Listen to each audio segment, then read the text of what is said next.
Salam jemaat di seluruh gereja yang manapun. I don't care. Bahkan Alkitab ini bukan untuk jemaat Kristen, semua orang, suku-suku. Itu perintah Tuhan. Oke? Jadi jangan curiga-curiga sama saya. Saya nggak dapat pukulan seperti pendeta kalian. Saya korban dari sistem gotong royong marketplace. Itu jemaat pertama ngeliat saya begitu. Dan saya tidak butuh dikasihani. Saya hanya menyatakan kebenaran dari ajaran-ajaran pendeta kalian di media sosial. Tentang hari Sabat konteksnya hari ini, kebetulan hari Minggu. Pada hari ketujuh hari Sabtu. Oke? Saya bukan marah. Tegas dalam kebenaran. Karena aku mengasihimu, engkau kutegur dan kuajar. Wahai 3:19. Karena kalau kita sebagai hamba Tuhan yang tulus, kita akan bertanggung jawab kalau suatu ajaran yang enggak tegak, tapi kita ketahui. Ya. Karena kalau kita ketahui, kita enggak kasih tahu, rusak kekristenan. Rusak. Ya. Kalau kebenaran tidak berani bicara, hancur kekristenan. Saya kasih tahu. Makanya disebut perempuan pelacur. Kita lebih baik satu orang bicara kebenaran Alkitab ya, daripada sejuta orang Kristen bicara kepalsuan dengan hari Minggu. Betul? Kisah para Rasul 20 suka kalian pakai comotologi juga. Ayat 7. Pada hari pertama dalam minggu itu, ketika kami berkumpul untuk memecah-mecahkan roti, Paulus berbicara dengan saudara-saudara di situ karena ia bermaksud untuk berangkat keesokan dari pembicaraan itu berlangsung sampai tengah malam. Dikatakan ibadah. Ada ibadah sampai tengah malam? Ya, tidak loh. Pertama. Kedua, dia coba dulu lihat konteksnya. Saya mengajar ayat-ayat pendukung baru kita uji lagi gitu loh. Ya. Yang kalian harus ketahui, memecahkan roti ini dalam tradisi Yahudi bukan hanya untuk perjamuan kudus, tetapi juga untuk makan sehari seperti kita nasi. Oke. Di dalam kisah para Rasul 2, ya, kita lihat ayat ke ayat.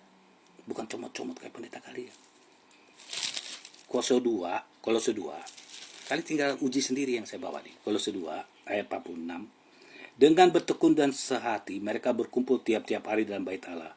Mereka memecahkan roti di rumah masing-masing secara bergiran dan makan bersama-sama dengan gembira. Ada kebiasaan memecahkan roti di rumah masing-masing. Bukan hanya untuk perjamuan khusus, dua hal yang berbeda ya. Oke. Terus kalau kita lihat kisah para Rasul 20 di ayat 6 ya. Sudah hari raya roti tidak lagi kami berlayar dari Filipi.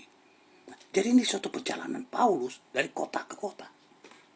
Jadi sebelum dia berjalan dia tulis surat kepada jemaat yang akan didatangi. Apa tulisan isinya? Untuk memberikan, mengumpulkan uang di rumah kalian masing-masing. Jadi kalau aku sudah sampai sana, nanti sudah terkumpul, aku bawa ke Yerusalem untuk orang-orang miskin di Yerusalem. Ini konteksnya. Mari kita lihat 1 Korintus pasal 16. Tapi lihat dulu judulnya dari Makedonia ke Troas, perjalanan Paulus ya. Suatu perjalanan Paulus dari kota ke kota. 1 Korintus pasal 11. Begitu bertanggung jawab pendeta ya. Jadi supaya jemaat kalian gak dibohongin. Jadi hari Minggu. Bantuan untuk jemaat di Yerusalem.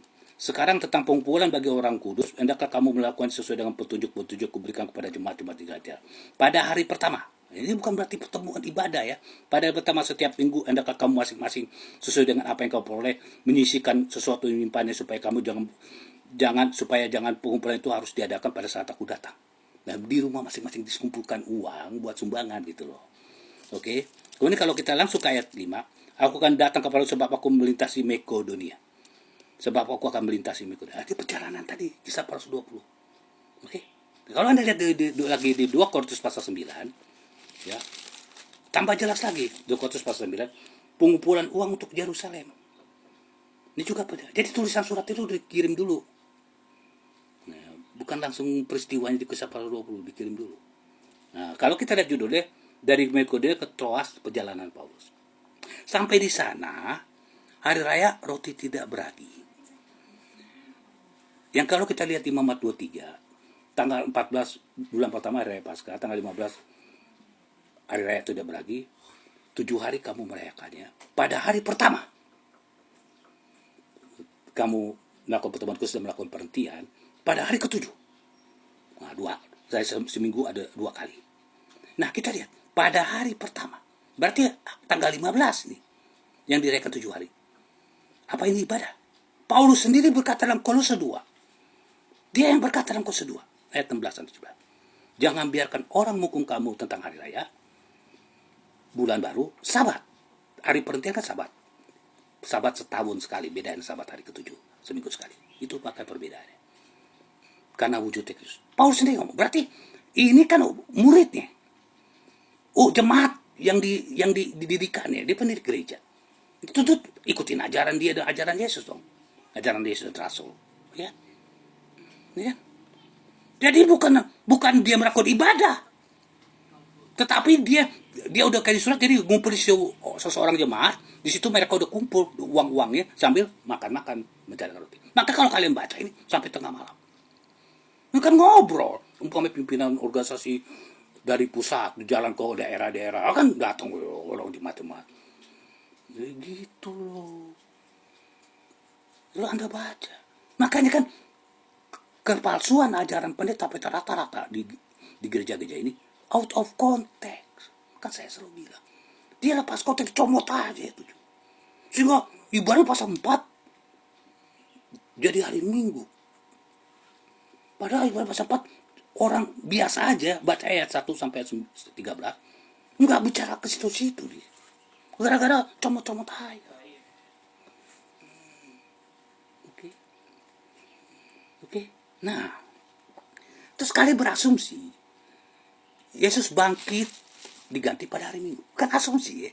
Nggak ada ayat Alkitab menunjukkan begitu loh. Yang menunjukkan berganti hari Sabat hari ke-7. Memang bangkit hari pertama. Itu kan asumsi kayak begitu. Tapi nggak ada perintahnya merubah kepada hari ke-7. Kalian kacau, kalian benar. Dan banyak jutaan Kristen tertipu. Padahal mereka itu taat. Cuman kalau iman pada Yesus, taat pada ajaran palsu, ya tetap aja. Sorry men. Penghakiman Allah masuk tetap. Iya. Karena orang buta menuntut orang buta sama-sama batu ke lubang, kata Yesus kan. Itu kan kalau ajaran palsu kan namanya buta. Istilah Alkitab kan. Buta rohani. Oke? Di dalam Roma pasal berapa ya?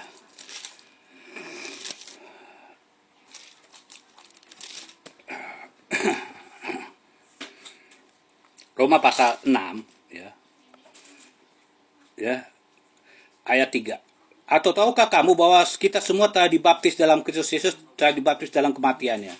Demikian kita juga dikuburkan bersama dia melalui kebaptisan dalam kematian supaya sama seperti Kristus telah dibangkit dari antara mati oleh kemuliaan Bapa. Ya.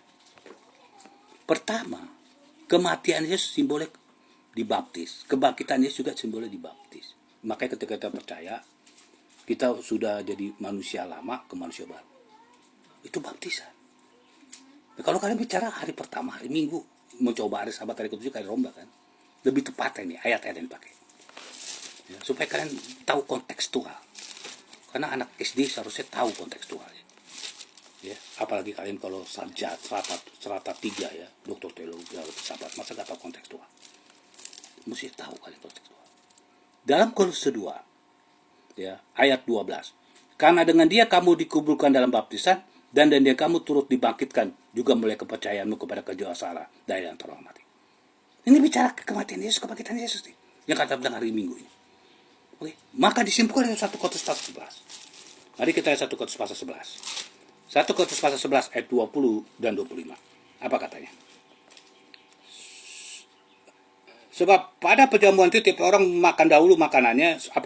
Sebab apa yang kamu kuteruskan aku terima dari Tuhan, yaitu bahwa Tuhan Yesus pada waktu itu diserahkan mengambil roti. Sudah mengucapkan, inilah tubuhku yang diserahkan bagimu. Demikian juga yang mengucapkan, cawan inilah perjanjian baru terberikan dari aku. Lakukan ini setiap kali kamu minum sebagai peringatan akan aku.